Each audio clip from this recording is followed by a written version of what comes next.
ਵਾਹਿਗੁਰੂ ਸਾਹਿਬ JIO. ਜੇਤਾ ਸਮੁੰਦ ਸਾਗਰ ਨੀਰ ਭਰਿਆ, ਤੇਤੇ ਔਗਣ ਹਮਾਰੇ।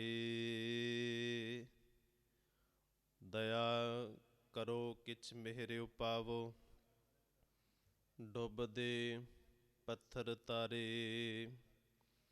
ਜਿਅਰਾ ਅਗਨ ਬਰਾਬਰ ਤਪੈ, ਭੀਤਰ ਵਗੈ ਕਾਤੀ। ਪ੍ਰਣਵਤ ਨਾਨਕ ਹੁਕਮ ਪਛਾਣੈ, ਸੁਖ ਹੋਵੈ ਦਿਨ ਰਾਤੀ। ਸ਼ਲੋਕ ਮਹਿਲਾ ਚੌਥਾ। ਸਾਕਤ ਜਾਏ ਨਿਵਹਿ ਗੁਰ ਆਗੈ, ਮਨ ਖੋਟੇ ਕੂੜ ਕੂੜਿਆਰੇ। ਜਾਂ ਗੁਰ ਕਹੈ ਉਠੋ ਮੇਰੇ ਭਾਈ, ਬਹਿ ਜਾਏ ਕੁਸਰ ਬਗੁਲਾਰੇ। ਗੁਰ ਸਿੱਖਾ ਅੰਦਰ ਸਤਿਗੁਰ ਵਰਤੈ, ਚੁਣ ਕੱਢੇ ਲੱਦੋ ਵਾਰੇ। ਓਏ ਅੱਗੇ ਪਿੱਛੇ ਬਹਿ ਮੂੰਹ ਛੁਪਾਇਣ, ਨਾ ਰਲਣੀ ਖੋਟਿਆਰੇ। ਉਹਨਾਂ ਦਾ ਭਖ ਸੋ ਓਥੈ ਨਾਹੀਂ, ਜਾਏ ਕੂੜ ਲਹਿਣ ਭੇਡਾਰੇ। ਜੇ ਸਾਕਤ ਨਰ ਖਵਾਈਐ ਲੋਚੀਐ, ਬਿਖ ਕੱਢੈ ਮੁਖ ਉਗਲਾਰੇ। ਹਰ ਸਾਕਤ ਸੇਤੀ ਸੰਗ ਨਾ ਕਰਿਓ, ਓਏ ਮਾਰੇ ਸਿਰਜਨਹਾਰੇ। ਜਿਸ ਕਾ ਏ ਖੇਲ ਸੋਈ ਕਰ ਵੇਖੈ, ਜਨ ਨਾਨਕ ਨਾਮ ਸਮਾਰੇ। ਜਿਸ ਕਾ ਏ ਖੇਲ ਸੋਈ ਕਰ ਵੇਖੈ, ਜਨ ਨਾਨਕ ਨਾਮ ਸਮਾਰੇ। ਵਾਹਿਗੁਰੂ ਜੀ ਕਾ ਖਾਲਸਾ, ਵਾਹਿਗੁਰੂ ਜੀ ਕੀ ਫਤਿਹ। ਜੁਗੋ ਜੁਗ ਅਟਲ। ਧੰਨ ਧੰਨ ਸਾਹਿਬ ਸ੍ਰੀ ਗੁਰੂ ਗ੍ਰੰਥ ਸਾਹਿਬ ਜੀ ਦੀ ਪਾਵਨ ਪਵਿੱਤਰ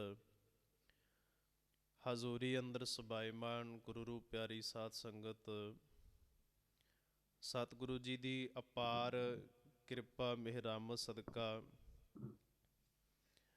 ਅੱਜ ਦਾ ਜੋ ਪਾਵਨ ਪਵਿੱਤਰ ਸ਼ਬਦ ਆਪਾਂ ਸਰਵਣ ਕੀਤਾ ਹੈ, ਧੰਨ ਧੰਨ ਸਾਹਿਬ ਸ੍ਰੀ ਗੁਰੂ ਰਾਮਦਾਸ ਸਾਹਿਬ ਸੱਚੇ ਪਾਤਸ਼ਾਹ ਜੀ ਵੱਲੋਂ ਉਚਾਰਨ ਕੀਤਾ ਹੋਇਆ ਇਹ ਸ਼ਬਦ 312 ਅੰਗ ਤੇ ਸਾਹਿਬ ਸ੍ਰੀ ਗੁਰੂ ਗ੍ਰੰਥ ਸਾਹਿਬ ਜੀ ਦੇ ਪਾਵਨ ਅੰਗ ਤੇ ਮੌਜੂਦ ਹੈ। ਮਹਾਰਾਜ ਜੀ ਕਹਿੰਦੇ ਨੇ ਕਿ ਸਾਕਤ ਜਾਏ ਨਿਵਹਿ ਗੁਰ ਆਗੈ, ਮਨ ਖੋਟੇ ਕੂੜ ਕੂੜਿਆਰੇ। ਕਿਉਂਕਿ ਜੇ ਅਸੀਂ ਸਿੱਧੇ ਸ਼ਬਦਾਂ ਦੇ ਵਿੱਚ ਇਹਦੇ ਅਰਥ ਕਰਾਂਗੇ ਤੇ ਕਹਿੰਦੇ ਵੀ ਜਿਹੜਾ ਵੀ ਗੁਰੂ ਨੂੰ ਸਿਰ ਝੁਕਾਉਣ ਵਾਲਾ ਹੈ, ਨਿਭਣ ਵਾਲਾ ਹੈ, ਕੋਈ ਜ਼ਰੂਰੀ ਨਹੀਂ ਵੀ ਉਹਦੇ ਅੰਦਰ ਪ੍ਰੇਮ ਹੀ ਹੋਵੇ, ਉਹ ਗੁਰੂ ਦਾ ਸ਼ਰਧਾਲੂ ਹੀ ਹੋਵੇ। ਹੋ ਸਕਦਾ ਹੈ ਵੀ ਕਿਸੇ ਮਲੀਨ ਬਿਰਤੀ ਨਾਲ ਵੀ ਉਹ ਇੱਥੇ ਪਹੁੰਚਿਆ ਹੋਵੇ, ਕਿਸੇ ਮਲੀਨ ਬੁੱਧੀ ਲੈ ਕੇ ਮੱਤ ਲੈ ਕੇ ਇੱਥੇ ਪਹੁੰਚਿਆ ਹੋਵੇ, ਤੇ ਉਸ ਇਨਸਾਨ ਨੂੰ ਸਾਕਤ ਆਖਿਆ ਗਿਆ ਹੈ।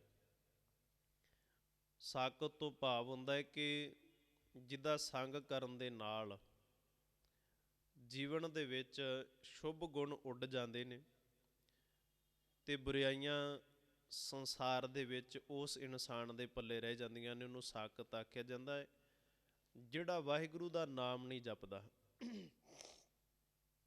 ਕਿਉਂਕਿ ਅਕਾਲ ਪੁਰਖ ਪਰਮਾਤਮਾ ਜੀਆਂ ਨੇ ਸਾਨੂੰ ਸੰਸਾਰ ਦੇ ਵਿੱਚ ਭੇਜਿਆ ਪਰ ਭੇਜ ਕੇ ਜੇ ਆਪੇ ਹੀ ਸਾਨੂੰ ਸੰਸਾਰ ਦੇ ਵਿੱਚ ਇਹਨਾਂ ਵਿਕਾਰਾਂ ਦੇ ਵਿੱਚ ਖਚਿਤ ਕਰ ਦਿੱਤਾ, ਇਹਨਾਂ ਧਾਰਮਿਕ ਕਰਮਾਂ ਦੇ ਵਿੱਚ ਪਾ ਦਿੱਤਾ, ਫਿਰ ਸਾਨੂੰ ਸਮਝ ਨਹੀਂ ਆ ਰਹੀ ਵੀ ਕਰਨਾ ਕੀ ਹੈ, ਕਿਹੜੇ ਧਾਰਮਿਕ ਕਰਮ ਚੰਗੇ ਨੇ, ਕਿਹੜੇ ਮਾੜੇ ਨੇ, ਕਿਹੜੇ ਅਸੂਲ ਨੇ ਰੱਬ ਨੂੰ ਪ੍ਰਾਪਤ ਕਰਨ ਵਾਸਤੇ।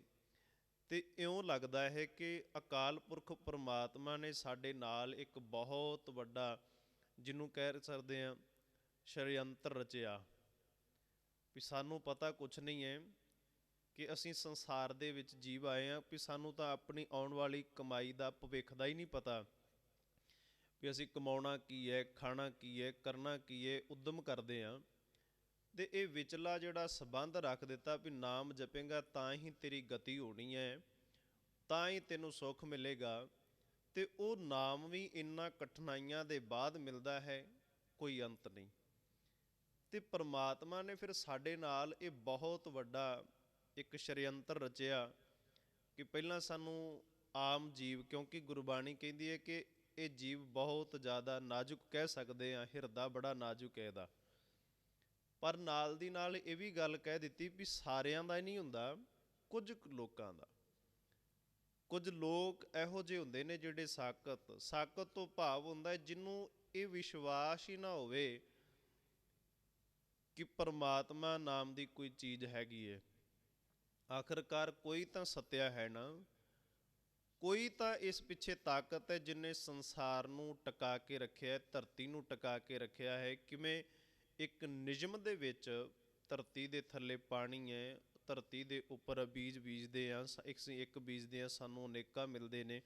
ਕਿਵੇਂ ਸਰੀਰ ਦੇ ਅੰਦਰ ਭੋਜਨ ਜਾਂਦਾ ਹੈ, ਸੜਦਾ ਗਲਦਾ, ਸਰੀਰ ਪਲਦਾ ਹੈ।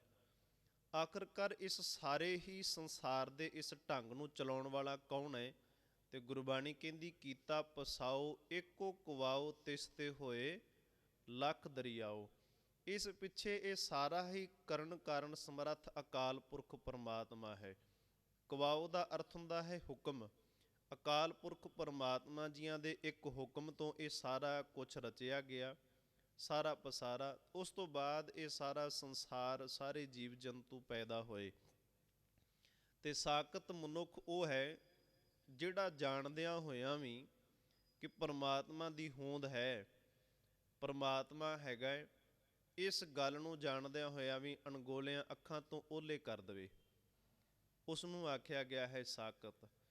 ਤੇ ਸ੍ਰੀ ਸੁਖਮਨੀ ਸਾਹਿਬ ਜੀ ਦੀ ਬਾਣੀ ਦੇ ਵਿੱਚ ਗੁਰੂ ਅਰਜਨ ਸਾਹਿਬ ਸੱਚੇ ਪਾਤਸ਼ਾਹ ਜੀ ਸਾਕਤ ਦੇ ਪ੍ਰਥਾਏ ਬੋਲਦੇ ਨੇ, ਕਹਿੰਦੇ ਬਿਰਥੀ ਸਾਕਤ ਕੀ ਆਰਜਾ। ਜਿਹੜਾ ਸਾਕਤ ਬੰਦਾ ਹੈ ਨਾ, ਜਿਹੜੇ ਕੋਲ ਸਿਮਰਨ ਨਹੀਂ ਹੈਗਾ, ਬੰਦਗੀ ਨਹੀਂ ਹੈਗੀ, ਭਜਨ ਨਹੀਂ ਹੈਗਾ, ਉਹਦੀ ਜਿਹੜੀ ਉਮਰ ਹੈ ਉਹ ਵਿਅਰਥ ਹੈ।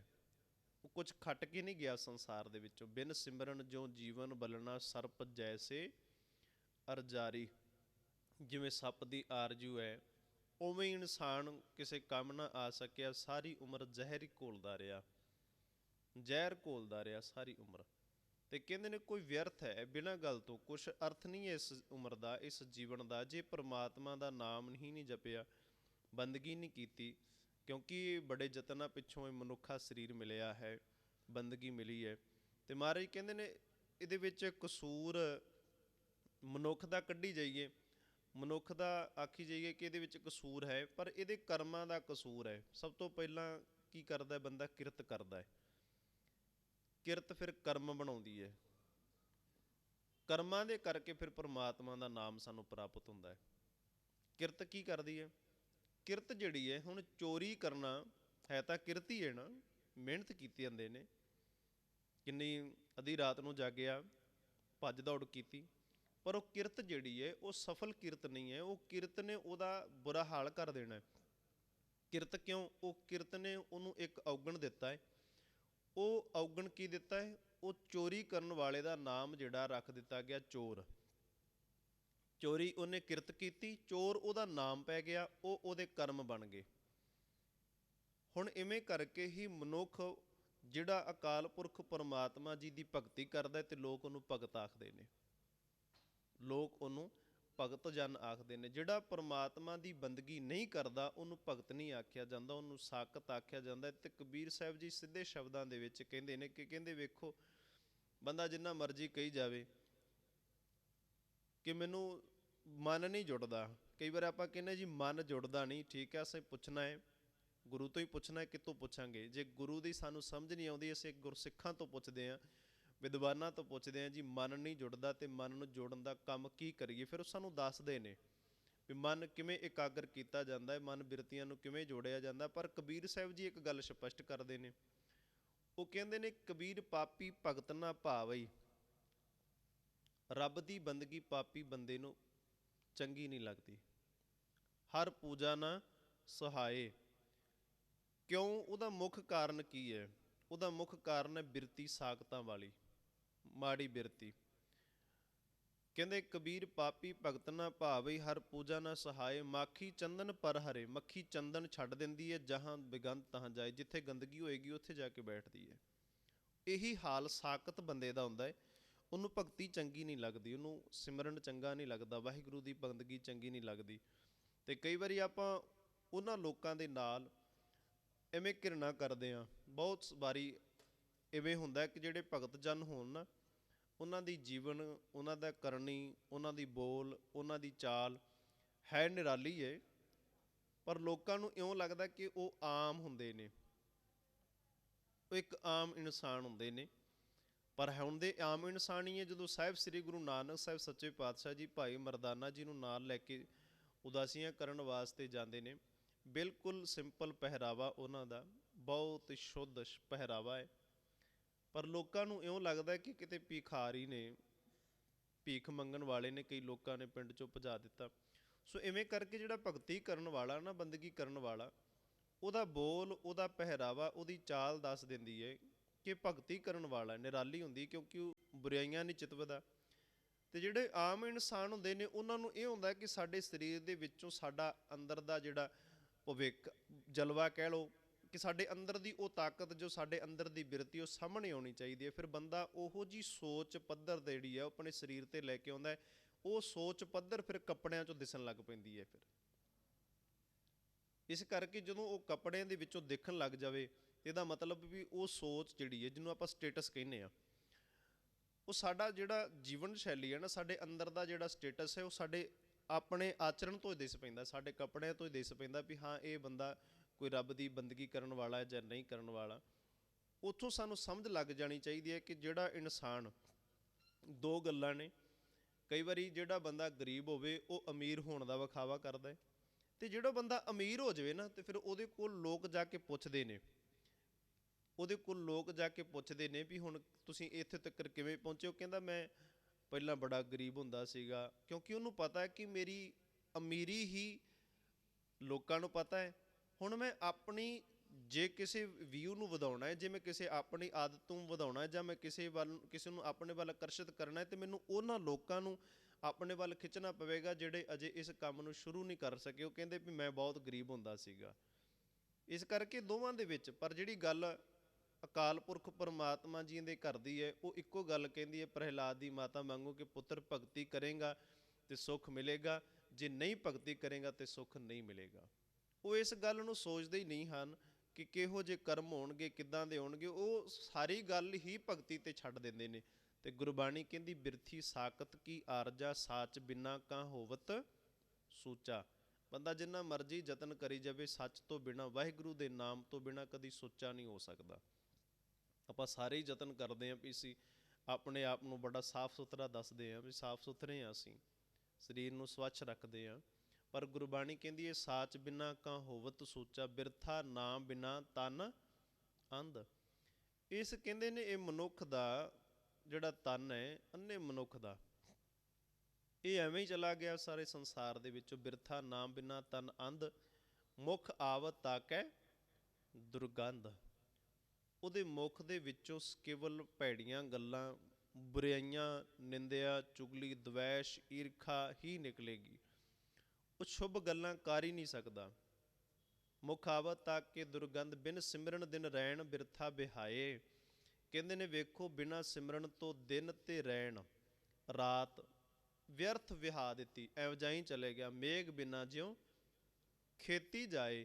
ਕਹਿੰਦੇ ਜਿਵੇਂ ਮੀਂਹ ਨਾ ਪਵੇ ਤੇ ਖੇਤੀ ਜਿਹੜੀ ਹੈ ਉਹ ਨਹੀਂ ਉਪਜਦੀ, ਪੈਦਾ ਨਹੀਂ ਹੁੰਦੀ, ਉਹਨੂੰ ਫਲ ਜਿਹੜਾ ਹੈ ਉਹ ਸ਼ੁਭ ਨਹੀਂ ਲੱਗਦਾ, ਉਹਦੇ ਵਿੱਚੋਂ ਕੁਝ ਖੱਟਿਆ ਨਹੀਂ ਜਾ ਸਕਦਾ। ਮੇਘ ਬਿਨਾਂ ਜਿਉਂ ਖੇਤੀ ਜਾਏ, ਕਹਿੰਦੇ ਇਵੇਂ ਕਰਕੇ ਪ੍ਰਮਾਤਮਾ ਦੇ ਨਾਮ ਤੋਂ ਬਿਨਾਂ ਬਿਰਥਾ ਨਾਮ ਬਿਨਾਂ ਤਨ ਅੰਧ, ਤੇ ਪ੍ਰਮਾਤਮਾ ਦੇ ਨਾਮ ਤੋਂ ਬਿਨਾਂ ਪਰ ਸਾਕਤ ਜਿਹੜਾ ਹੈ, ਗੁਰਬਾਣੀ ਦੇ ਵਿੱਚ ਕਬੀਰ ਸਾਹਿਬ ਜੀ ਕਹਿੰਦੇ ਨੇ ਜੇ ਤੈਨੂੰ ਪਤਾ ਲੱਗ ਜੇ ਨਾ ਵੀ ਸਾਕਤ ਕਿਹੜਾ ਹੁੰਦਾ ਹੈ, ਹੁਣ ਕਿਸੇ ਦੇ ਮੂੰਹ ਤੇ ਤਾਂ ਲਿਖਿਆ ਨਹੀਂ ਹੋਇਆ ਵੀ ਸਾਕਤ ਕਿਹੜਾ ਹੈ, ਕੌਣ ਸਾਕਤ ਹੈ, ਕਿਹੜਾ ਬੰਦਗੀ ਕਰਨ ਵਾਲਾ ਹੈ, ਪਰ ਜਿਵੇਂ ਗੁਰਬਾਣੀ ਕਹਿੰਦੀ ਨਾ ਮੁਖ ਆਵਤ ਤਾਕੇ ਦੁਰਗੰਧ, ਇਹ ਇੱਕ ਉਹਦੀ ਪਛਾਣ ਹੈ ਕਿ ਤੁਹਾਡੇ ਕੋਲ ਖਲੋਤਾ ਹੋਇਆ ਵੀ ਉਹ ਬੁਰਾਈਆਂ ਹੀ ਚਿਤਵਦਾ ਰਹੇਗਾ, ਦੂਜੇ ਦੀ ਨਿੰਦਿਆ ਕਰਦਾ ਰਹੇਗਾ, ਦੂਜੇ ਨੂੰ ਮਾੜਾ ਆਖਦਾ ਰਹੇਗਾ ਤੇ ਆਪਣੇ ਆਪ ਦੀ ਵਡਿਆਈ ਕਰੇਗਾ। ਇਹ ਸਾਕਤ ਦੀ ਨਿਸ਼ਾਨੀ ਹੈ।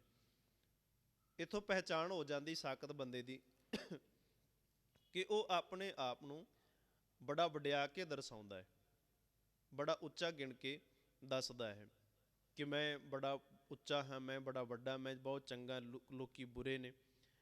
ਪਰ ਜਿਹੜੇ ਗੁਰਬਾਣੀ ਦੇ ਵਿੱਚ ਭਗਤ ਹੋਏ ਨੇ ਕਬੀਰ ਸਾਹਿਬ ਵਰਗੇ, ਉਹਨਾਂ ਨੇ ਪਤਾ ਕੀ ਕਿਹਾ ਆਪਣੇ ਆਪ ਨੂੰ, ਕਬੀਰ ਸਭ ਤੇ ਹਮ ਬੁਰੇ।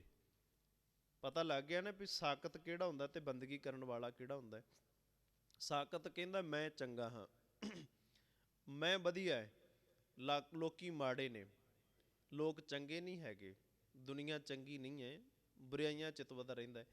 ਪਰ ਜਿਹੜੇ ਨੇ ਪਰਮਾਤਮਾ ਦੀ ਭਗਤੀ ਕੀਤੀ ਉਹਨਾਂ ਨੇ ਕਹਿ ਦਿੱਤਾ ਹਮ ਨਹੀਂ ਚੰਗੇ ਬੁਰਾ ਨਹੀਂ ਕੋਏ। ਗੁਰੂ ਨਾਨਕ ਸਾਹਿਬ ਸੱਚੇ ਪਾਤਸ਼ਾਹ ਜੀ, ਕਬੀਰ ਸਾਹਿਬ ਜੀ ਕਹਿੰਦੇ ਨੇ ਸਭ ਤੇ ਹਮ ਬੁਰੇ, ਤੇ ਫਰੀਦ ਸਾਹਿਬ ਜੀ ਕੀ ਕਹਿੰਦੇ ਨੇ, ਫਰੀਦਾ ਕਾਲੇ ਮਹਿੰਡੇ ਕੱਪੜੇ ਕਾਲਾ ਮਹਿੰਡਾ ਵੇਸ਼, ਕੁਣਹੀ ਭਰਿਆ ਮੈਂ ਫਿਰਾਂ ਲੋਕ ਕਹੇ ਦਰਵੇਸ਼।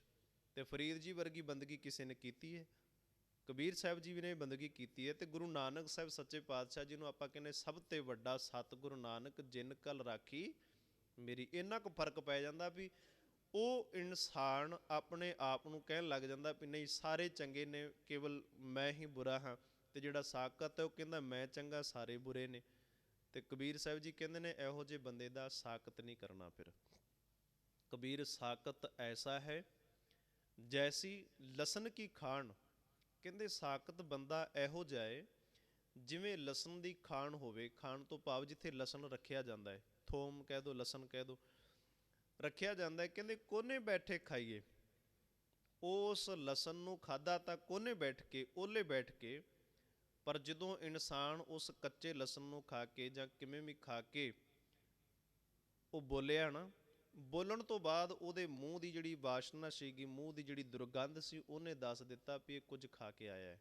ਕੋਨੇ ਬੈਠੇ ਖਾਈਏ ਪ੍ਰਗਟ ਹੋਏ ਨਿਧਾਨ, ਸਾਹਮਣੇ ਪ੍ਰਗਟ ਹੋ ਜਾਂਦੇ। ਤੇ ਇਵੇਂ ਕਰਕੇ ਕਹਿੰਦੇ ਨੇ ਸਾਕਤ ਇਨਸਾਨ ਜਿਹੜਾ ਨਾ ਉਹ ਆਪਣੇ ਆਪ ਨੂੰ ਬੇਸ਼ੱਕ ਜਿੰਨਾ ਮਰਜ਼ੀ ਲੁਕਾ ਕੇ ਰੱਖ ਲਵੇ, ਜਿੰਨਾ ਚਿਰ ਮਰਜ਼ੀ ਆਪਣੇ ਆਪ ਨੂੰ ਬਚਾ ਕੇ ਰੱਖਣ ਦਾ ਯਤਨ ਕਰੇ ਕਿ ਨਹੀਂ ਮੈਂ ਭਗਤੀ ਕਰਨ ਵਾਲਾ, ਮੈਂ ਰੱਬ ਦੀ ਬੰਦਗੀ ਕਰਨ ਵਾਲਾ ਹੈ, ਉਹ ਇੱਕ ਦਿਨ ਪ੍ਰਗਟ ਹੋ ਹੀ ਜਾਂਦਾ ਹੈ। ਇੱਕ ਦਿਨ ਉਹਦੇ ਅੰਦਰ ਦਾ ਭਰਮ ਜਿਹੜਾ ਨਾ ਉਹ ਨਿਕਲ ਹੀ ਜਾਂਦਾ ਹੈ। ਸਾਕਤ ਸਿਉ ਕਰ ਉਲਟੀ ਰੇ, ਗੁਰਬਾਣੀ ਕਹਿੰਦੀ ਰੇ ਉਲਟੀ ਰੇ ਮਨ ਉਲਟੀ ਰੇ ਸਾਕਤ ਸੰਗ, ਸਾਕਤ ਸਿਉ ਕਰ ਉਲਟੀ ਰੇ ਝੂਠੇ ਕੀ ਰੇ ਝੂਠ ਪ੍ਰੀਤ। ਕਿਉਂਕਿ ਉਸ ਸਾਕਤ ਬੰਦੇ ਦੀ ਪ੍ਰੀਤ ਵੀ ਝੂਠੀ ਹੈ। ਛੁਟਕੀ ਰੇ ਮਨ, ਛੁਟਕੀ ਰੇ ਉਹ ਅੱਜ ਵੀ ਛੱਡ ਸਕਦਾ, ਤੁਹਾਨੂੰ ਕੱਲ੍ਹ ਵੀ ਛੱਡ ਸਕਦਾ ਹੈ, ਉਸ ਕਰਕੇ ਉਹਦੀ ਪ੍ਰੀਤ ਝੂਠੀ ਹੈ। ਤੇ ਗੁਰਬਾਣੀ ਕਹਿੰਦੀ ਹੈ ਉਹ ਗੁਰੂ ਦੇ ਆਣ ਕੇ ਅੱਗੇ ਵੀ ਨਿਭਦੇ ਨੇ, ਇਹ ਨਹੀਂ ਨਿਭਦੇ ਨਹੀਂ ਹਨ। ਸਾਕਤ ਜਾਏ ਨਿਵੇਂ ਗੁਰ ਆਗੇ, ਗੁਰੂ ਦੇ ਅੱਗੇ ਜਾ ਕੇ ਸਿਰ ਵੀ ਝੁਕਾਉਂਦੇ ਨੇ।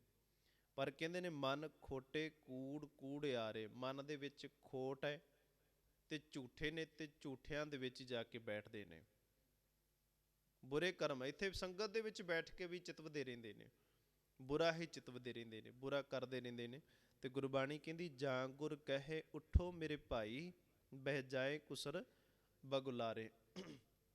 ਕਹਿੰਦੇ ਜਦੋਂ ਫਿਰ ਗੁਰੂ ਕਹਿੰਦਾ ਨਾ ਵੀ ਹੁਣ ਉੱਠੋ, ਉੱਠਣ ਤੋਂ ਭਾਵ ਹੁੰਦਾ ਵੀ ਗੁਰੂ ਜਦੋਂ ਆਵਾਜ਼ ਮਾਰਦੇ ਵੀ ਚਲੋ ਹੁਣ ਜੰਗ ਲੜਨ ਦਾ ਸਮਾਂ ਆ ਗਿਆ।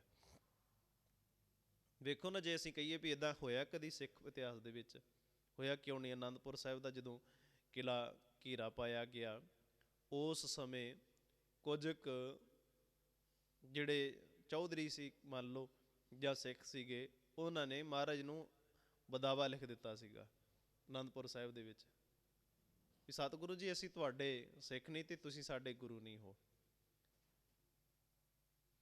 ਇਹਨਾਂ ਨੇ ਬਦਾਵਾ ਲਿਖਿਆ ਉਸ ਸਮੇਂ, ਹੈ ਤਾਂ ਉਹ ਵੀ ਸਿੱਖ ਸੀ ਨਾ, ਮਹਾਰਾਜ ਨੂੰ ਵੀ ਕਹਿੰਦੇ ਹੋਣਗੇ ਸਤਿਗੁਰੂ ਜੀ ਅਸੀਂ ਸਿੱਖ ਹਾਂ। ਫਿਰ ਦੁਨੀ ਚੰਦ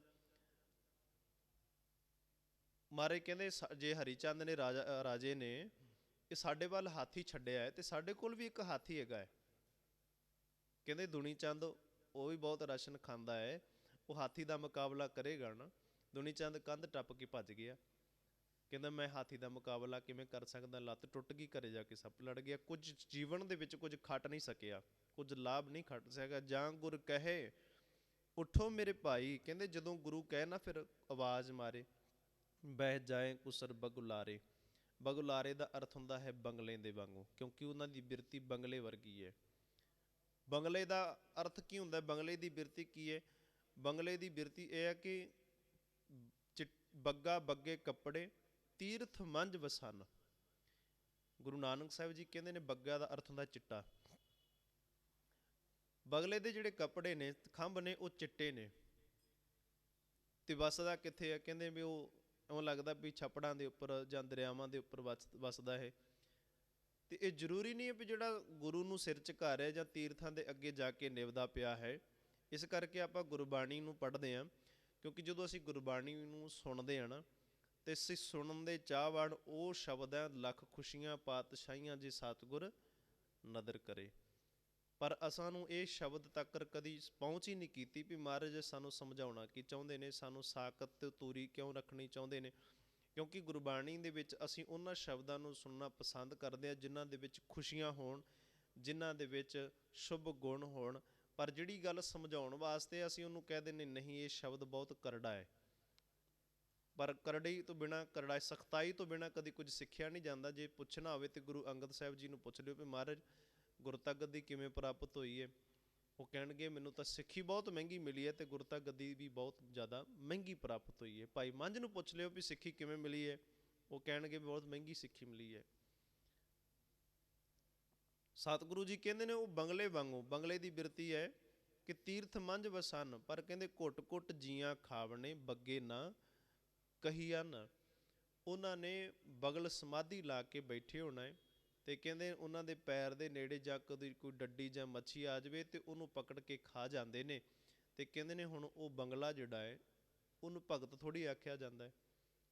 ਇਸੇ ਕਰਕੇ ਗੁਰਬਾਣੀ ਕਹਿੰਦੀ ਕੁਝ ਲੋਕ ਗੁਰੂ ਅੱਗੇ ਆਉਂਦੇ ਵੀ ਨੇ, ਸਿਰ ਵੀ ਝੁਕਾਉਂਦੇ ਨੇ, ਮੱਥਾ ਵੀ ਟੇਕਦੇ ਨੇ, ਪਰ ਉਹਨਾਂ ਦੀ ਬਿਰਤੀ ਜਿਹੜੀ ਹੈ ਉਹ ਇਹੋ ਜਿਹੀ ਹੈ ਕਿ ਜਦੋਂ ਗੁਰੂ ਨੂੰ ਲੋੜ ਪੈਂਦੀ ਹੈ ਫਿਰ ਉਸ ਸਮੇਂ ਉਹ ਭੱਜ ਜਾਂਦੇ ਨੇ, ਉਸ ਸਮੇਂ ਉਹ ਦੌੜ ਜਾਂਦੇ ਨੇ। ਕਹਿੰਦੇ ਨਹੀਂ ਸਾਡੇ ਕੋਲੋਂ ਬੰਦਗੀ ਨਹੀਂ ਹੋਣੀ, ਸਾਡੇ ਕੋਲੋਂ ਅੰਮ੍ਰਿਤ ਵੇਲਾ ਨਹੀਂ ਸਾਂਭਿਆ ਜਾਣਾ। ਸਤਿਗੁਰੂ ਜੀ ਕਹਿੰਦੇ ਨੇ ਗੁਰਸਿੱਖਾਂ ਅੰਦਰ ਸਤਿਗੁਰ ਵਰਤੈ। ਪਰਖ ਕਿਵੇਂ ਕਰੀਏ ਸਤਿਗੁਰੂ ਜੀ? ਮਹਾਰਾਜ ਸਾਨੂੰ ਪਤਾ ਕਿਵੇਂ ਲੱਗੇ ਕਿ ਇਹ ਬੰਦਾ ਸਾਕਤ ਹੈ ਤੇ ਇਹ ਬੰਦਾ ਗੁਰਸਿੱਖ ਹੈ? ਗੁਰਸਿੱਖਾਂ ਅੰਦਰ ਸਤਿਗੁਰ ਵਰਤੇ ਚੁਣ ਕੱਢੇ ਲੱਦੋ ਵਾਰੇ। ਲੱਦੋ ਵਾਰੇ ਦਾ ਭਾਵ ਹੈ ਕਿ ਢੂੰਡ ਕੇ, ਖੋਜ ਕਰਕੇ। ਸਿੱਖਾਂ ਦੇ ਅੰਦਰ ਨਾ ਸਤਿਗੁਰੂ ਵਰਤਦਾ ਹੈ, ਗੁਰਸਿੱਖਾਂ ਦੇ ਵਿੱਚ ਸਤਿਗੁਰੂ ਵਰਤਦਾ ਹੈ ਤੇ ਉਹਨਾਂ ਨੂੰ ਇਹ ਪਤਾ ਲੱਗ ਜਾਂਦਾ ਹੈ ਕਿ ਜਿਵੇਂ ਗੁਰਬਾਣੀ ਕਹਿੰਦੀ ਨੇ ਹੰਸਾ ਹੀਰਾ ਮੋਤੀ ਚੁਗਣਾ ਬੱਗ ਡੱਡਾਂ ਭਾਲਣ ਜਾਵੇ। ਹੰਸਾਂ ਨੇ ਹੀਰਾ ਮੋਤੀ ਚੁਗਣਾ ਹੁੰਦਾ ਹੈ ਤੇ ਬਗਲਾ ਜਿਹੜਾ ਉਹ ਡੱਡਾਂ ਭਾਲਣ ਵਾਸਤੇ ਤੀਰਥਾਂ ਤੇ ਜਾਂਦਾ ਹੈ। ਇਵੇਂ ਕਰਕੇ ਗੁਰਬਾਣੀ ਕਹਿੰਦੀ ਹੈ ਵੀ ਹੁਣ ਗੁਰਸਿੱਖਾਂ ਦੇ ਵਿੱਚ ਸਤਿਗੁਰੂ ਵਰਤਦਾ ਹੈ। ਹੁਣ ਇਹ ਨਾ ਸਮਝ ਲੈਣਾ ਵੀ ਜਿਨ੍ਹਾਂ ਨੇ ਪੱਗ ਸਜਾਈ ਹੋਵੇ ਉਹੀ ਸਿੱਖ ਹੁੰਦਾ ਹੈ। ਜਿਨ੍ਹਾਂ ਨੇ ਦਸਤਾਰਾਂ ਸਜਾਈਆਂ ਸੀ ਗੁਰੂ ਗੋਬਿੰਦ ਸਿੰਘ ਸੱਚੇ ਪਾਤਸ਼ਾਹ ਜੀ ਦਾ ਸੰਗ ਛੱਡ ਕੇ ਭੱਜ ਗਏ ਸੀਗੇ। ਸਿੱਖ ਦਾ ਮਤਲਬ ਇਹ ਵੀ ਜਿਹੜੇ ਗੁਰੂ ਦੀ ਸਿੱਖਿਆ ਤੇ ਚੱਲਦਾ ਹੋਵੇ, ਗੁਰੂ ਦੀ ਆਗਿਆ ਵਿੱਚ ਚੱਲਦਾ ਹੋਵੇ। ਸਤਿਗੁਰੂ ਜੀ ਜਦੋਂ ਮਾਚੀਵਾੜੇ ਦੇ ਜੰਗਲਾਂ ਤੋਂ ਆਏ ਸੀ ਨਾ, ਉਸ ਸਮੇਂ ਕਈ ਗੁਰਸਿੱਖਾਂ ਨੇ ਗੁਰੂ ਸਾਹਿਬ ਜੀ ਨੂੰ ਆਪਣੇ ਘਰ ਦੇ ਵਿੱਚ ਪਨਾਹ ਦੇਣ ਤੋਂ, ਰਹਿਣ ਤੋਂ ਮਨ੍ਹਾ ਕਰ ਦਿੱਤਾ ਸੀ। ਉਹ ਵੀ ਸਿੱਖ ਸਨ ਨਾ। ਉਹ ਕਹਿੰਦੇ ਸੀ ਮਹਾਰਾਜ ਸਾਡੇ ਘਰ ਦੇ ਵਿੱਚ ਨਾ ਰੁਕੋ, ਤੁਹਾਡੇ ਪਿੱਛੇ ਔਰੰਗਜ਼ੇਬ ਦੀ ਸਰਕਾਰ ਲੱਗੀ ਹੋਈ ਹੈ ਤੇ ਸਾਨੂੰ ਮੁਸੀਬਤ ਬਣ ਸਕਦੀ ਹੈ। ਤੇ ਉਹਨਾਂ ਸਮਿਆਂ ਦੇ ਵਿੱਚ ਗੁਲਾਬਾ ਤੇ ਪੰਜਾਬਾ ਤੇ ਗਨੀ ਖਾਂ ਤੇ ਮਨੀ ਖਾਂ, ਇਹਨਾਂ ਨੇ ਫਿਰ ਮਹਾਰਾਜ ਨੂੰ ਉੱਚ ਦਾ ਪੀਰ ਬਣਾ ਕੇ ਤੇ ਸਤਿਗੁਰੂ ਜੀ ਦੀ ਸਹਾਇਤਾ ਕੀਤੀ। ਆਪਾਂ ਕਹਿ ਸਕਦੇ ਹਾਂ ਨਾ ਵੀ ਜਾਂ ਗੁਰ ਕਹੇ ਉੱਠੋ ਮੇਰੇ ਭਾਈ, ਇਹਦੇ ਵਿੱਚ ਇਹ ਗੱਲ ਕੋਈ ਨਹੀਂ ਕਹਿ ਸਕਦਾ ਵੀ ਹਾਂ ਠੀਕ ਹੈ ਸਤਿਗੁਰੂ ਜੀ ਦੀ ਸਹਾਇਤਾ ਤੋਂ ਭਾਵ ਕਰਨੀ ਤਾਂ ਸਤਿਗੁਰੂ ਦੀ ਹੈ, ਪਰ ਕਿਤੇ ਨਾ ਕਿਤੇ ਵਰਤਣਾ ਤਾਂ ਇਨਸਾਨ ਨਹੀਂ ਹੈ ਨਾ। ਸਤਿਗੁਰੂ ਜੀ ਗਏ, ਫਿਰ ਉਸ ਤੋਂ ਬਾਅਦ ਅੱਗੇ ਜਦੋਂ ਗਏ ਨਾ, ਤੇ ਮਹਾਰਾਜ ਨੇ ਜਿਹੜਾ ਅੱਜ ਵੀ ਪਾਕਿਸਤਾਨ ਦੇ ਵਿੱਚ ਇੱਕ ਲੋਟਾ ਪਿਆ ਜਿਹਦੇ ਵਿੱਚ ਬਹੁਤ ਸਾਰੇ ਛੇਕ ਨੇ, ਉਹਦੇ ਵਿੱਚ ਪਾਣੀ ਪਾਓ ਨਹੀਂ ਪੈਂਦਾ, ਪਰ ਦੁੱਧ ਪਾਈਏ ਤੇ ਕਹਿੰਦੇ ਰੁਕ ਜਾਂਦਾ ਜਦੋਂ ਭਰ ਜਾਂਦਾ ਹੈ। ਸਤਿਗੁਰੂ ਜੀ ਜਦੋਂ ਰਸਤੇ ਦੇ ਵਿੱਚ ਜਾ ਰਹੇ ਸਨ ਨਾ, ਤੇ ਗੁੱਜਰਾਂ ਨੂੰ ਪੁੱਛਿਆ ਵੀ, ਕਹਿੰਦੇ ਵੀ ਦੁੱਧ ਮਿਲ ਸਕਦਾ ਹੈ? ਉਹਨਾਂ ਨੇ ਮਸ਼ਕਰੀ ਕੀਤੀ। ਉਹ ਕਹਿੰਦੇ ਵੀ ਨਹੀਂ, ਲਵੇਰੀਆਂ ਵਾਲਾ ਪਿੱਛੇ ਆ ਰਿਹਾ ਹੈ। ਤੇ ਜਿਹੜਾ ਪਿੱਛੇ ਆ ਰਿਹਾ ਸੀ, ਜਿਹਨੂੰ ਕਿਹਾ ਮਾਹੀ, ਤੇ ਕਹਿੰਦੇ ਇਹਨੂੰ ਪੁੱਛਿਆ ਗਿਆ ਵੀ ਦੁੱਧ ਮਿਲ ਸਕਦਾ ਹੈ? ਤੇ ਉਹਨੇ ਕਹਿ ਦਿੱਤਾ, ਮਹਾਰਾਜ ਜੀ ਲਵੇਰੀਆਂ ਅੱਗੇ ਜਾ ਚੁੱਕੀਆਂ ਨੇ। ਕਹਿੰਦੇ ਵੀ ਜਿਹੜੇ ਅੱਗੇ ਗਏ ਨੇ ਉਹਨਾਂ ਕਿਹਾ ਲਵੇਰੀਆਂ ਪਿੱਛੇ ਆ ਰਹੀਆਂ। ਲਵੇਰੀਆਂ ਵਾਲਾ, ਲਵੇਰੀ ਤੋਂ ਭਾਵ ਹੁੰਦਾ ਜਿਹੜੀ ਗਾਂ ਦੁੱਧ ਦਿੰਦੀ ਹੋਵੇ ਜਾਂ ਮੱਝ ਦੁੱਧ ਦਿੰਦੀ ਹੋਵੇ। ਉਹ ਕਹਿੰਦੇ ਜੀ ਮਹਾਰਾਜ ਉਹਨਾਂ ਨੇ ਤੁਹਾਨੂੰ ਮਸ਼ਕਰੀ ਕੀਤੀ ਹੈ। ਮਹਾਰਾਜ ਕਹਿੰਦੇ ਕੋਈ ਗੱਲ ਨਹੀਂ, ਮਸ਼ਕਰੀਆਂ ਵੀ ਕਰਨ ਵਾਸਤੇ ਬਣੀਆਂ ਨੇ। ਇੱਕ ਜੱਗ ਦਿੱਤਾ ਜਿਹਦੇ ਵਿੱਚ ਬਹੁਤ ਛੇਕ ਸੀਗੇ। ਕਹਿਣ ਲੱਗੇ ਇਹਦੇ ਵਿੱਚ ਦੁੱਧ ਚੋ ਦਿਓ। ਭਰੋਸਾ ਕੀਤਾ, ਵਿਸ਼ਵਾਸ ਕੀਤਾ, ਦੁੱਧ ਚੋਇਆ, ਨਿਕਲਿਆ ਦੁੱਧ ਭਰ ਕੇ ਮਹਾਰਾਜ ਨੂੰ ਫੜਾ ਦਿੱਤਾ। ਅੱਜ ਵੀ ਉਹ ਪਿਆ ਹੈਗਾ ਹੈ ਜਿਹਦੇ ਵਿੱਚ ਅਨੇਕਾਂ ਹੀ ਛੇਦ ਨੇ। ਪਾਣੀ ਪਾਓ ਨਿਕਲ ਜਾਂਦਾ, ਜਾਂ ਰੇਤ ਪਾਈਏ ਨਿਕਲ ਜਾ, ਪਰ ਦੁੱਧ ਪਾਓਗੇ ਨਾ ਉਹ ਨਿਕਲਦਾ ਨਹੀਂ ਹੈ। ਭਰੋਸਾ ਹੋਵੇ, ਵਿਸ਼ਵਾਸ ਹੈ ਨਾ ਕਈਆਂ ਨੂੰ। ਸੋ ਗੁਰਸਿੱਖ ਜਿਹੜੇ ਸਨ ਉਹ ਸਤਿਗੁਰੂ ਗੁਰੂ ਗੋਬਿੰਦ ਸਿੰਘ ਸਾਹਿਬ ਸੱਚੇ ਪਾਤਸ਼ਾਹ ਜੀ ਨੂੰ ਬਦਾਵਾ ਦੇ ਕੇ ਆ ਗਏ। ਅੱਜ ਵੀ ਕਿੰਨੇ ਗੁਰਸਿੱਖ ਹੋਣਗੇ ਜਿਹੜੇ ਕਹਿੰਦੇ ਵੀ ਆਪਾਂ ਸਿੱਖ ਹਾਂ ਜੀ, ਪਰ ਗੁਰਬਾਣੀ ਕਹਿੰਦੀ ਹੈ ਸਿੱਖ ਲਿਬਾਸ ਦਾ ਨਾਮ ਜਿਹੜਾ ਨਾ, ਲਿਬਾਸ ਜਿਹੜਾ ਆਪਾਂ ਕਹਿੰਦੇ ਨੇ ਲਿਬਾਸ ਪਾਇਆ ਹੋਇਆ, ਲਿਬਾਸ ਦਾ ਨਾਮ ਖਾਲਸਾ ਹੈ। ਜਿਹੜਾ ਲਿਬਾਸ ਆਪਾਂ ਨੂੰ ਸਤਿਗੁਰੂ ਨੇ ਦਿੱਤਾ, ਇਹ ਖਾਲਸੇ ਦਾ ਲਿਬਾਸ ਹੈ। ਸਿੱਖ ਜਿਹੜਾ ਸਿੱਖਿਆ ਤੇ ਚੱਲਦਾ ਹੋਵੇ, ਜਿਹੜਾ ਆਪਾਂ ਕਿਰਪਾਨ ਧਾਰਨ ਕੀਤੀ ਹੈ, ਪਗੜੀ ਬੰਨੀ ਹੋਈ ਹੈ, ਦਾੜੀ ਕੇਸ ਰੱਖੇ ਨੇ, ਇਹ ਖਾਲਸਾ ਲਿਬਾਸ ਹੈ। ਜਿਹੜਾ ਲਿਬਾਸ ਖਾਲਸੇ ਲਈ ਜ਼ਰੂਰੀ ਹੈ। ਪਰ ਜਿਹੜੇ ਸਿੱਖਿਆ ਹੈ, ਸਿੱਖਿਆ ਤੇ ਚੱਲਣ ਵਾਲਾ, ਉਹ ਕੋਈ ਵੀ ਹੋ ਸਕਦਾ ਹੈ, ਉਸ ਨੂੰ ਸਿੱਖ ਆਖਿਆ ਗਿਆ ਹੈ। ਗੁਰਬਾਣੀ ਕਹਿੰਦੀ ਗੁਰ ਸਤਿਗੁਰ ਕਾ ਜੋ ਸਿੱਖ ਅਖਾਏ, ਸੋ ਭਲਕੇ ਉਠ ਹਰ ਨਾਮ ਧਿਆਏ। ਅਗਲੀ ਸਵੇਰ ਨੂੰ ਨਾਮ ਧਿਆਉਂਦਾ ਹੈ, ਬੰਦਗੀ ਕਰਦਾ ਹੈ। ਉਦਮ ਕਰੇ ਭਲਕੇ ਪ੍ਰਭਾਤੀ, ਇਸ਼ਨਾਨ ਕਰੇ ਅੰਮ੍ਰਿਤਸਰ ਨਾਵੇ, ਫਿਰ ਚੜ੍ਹੇ ਦਿਵਸ ਗੁਰਬਾਣੀ ਗਾਵੇ, ਬਹਿੰਦਿਆਂ ਉੱਠਦਿਆਂ ਹਰ ਨਾਮ ਧਿਆਵੇ। ਬਹਿੰਦਿਆਂ ਤੇ ਉੱਠਦਿਆਂ ਅਸੀਂ ਕਿਵੇਂ ਨਾਮ ਧਿਆ ਸਕਦੇ ਹਾਂ? ਕਿਵੇਂ ਅਸੀਂ ਬੰਦਗੀ ਕਰ ਸਕਦੇ ਹਾਂ? ਬਹਿੰਦੇ ਉੱਠਣ ਤੋਂ ਭਾਵ ਹੁੰਦਾ ਹੈ ਰੱਬ ਚੇਤੇ ਦੇ ਵਿੱਚ ਰਹਿੰਦਾ ਉਹਨਾਂ ਨੂੰ। ਸੋ ਇਸ ਕਰਕੇ ਸਤਿਗੁਰੂ ਜੀ ਕਹਿੰਦੇ ਨੇ ਗੁਰਸਿੱਖਾਂ ਅੰਦਰ ਸਤਿਗੁਰੂ ਵਰਤਦਾ ਹੈ, ਵਾਹਿਗੁਰੂ ਵਰਤਦਾ ਹੈ, ਅਕਾਲ ਪੁਰਖ ਪਰਮਾਤਮਾ ਵਰਤਦਾ ਹੈ।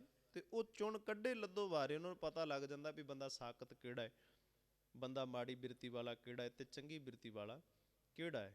ਉਹਦੀਆਂ ਗੱਲਾਂ ਤੋਂ, ਉਹਦੇ ਵਿਚਾਰਾਂ ਤੋਂ, ਸ਼ਕਲਾਂ ਤੋਂ, ਚਿਹਰਿਆਂ ਤੋਂ ਨਹੀਂ, ਉਹਦੇ ਵਿਚਾਰਾਂ ਤੋਂ, ਉਹਦੇ ਅੰਦਰ ਦੀ ਬਿਰਤੀ ਤੋਂ ਪਤਾ ਲੱਗ ਜਾਂਦਾ ਕਿ ਬੰਦਾ ਲਾਲਚੀ ਹੈ, ਬੰਦਾ ਈਰਖਾ ਦੇ ਵਸ ਪਿਆ ਹੋਇਆ ਹੈ, ਬੰਦਾ ਨਿੰਦਿਆ ਕਰਦਾ ਹੈ।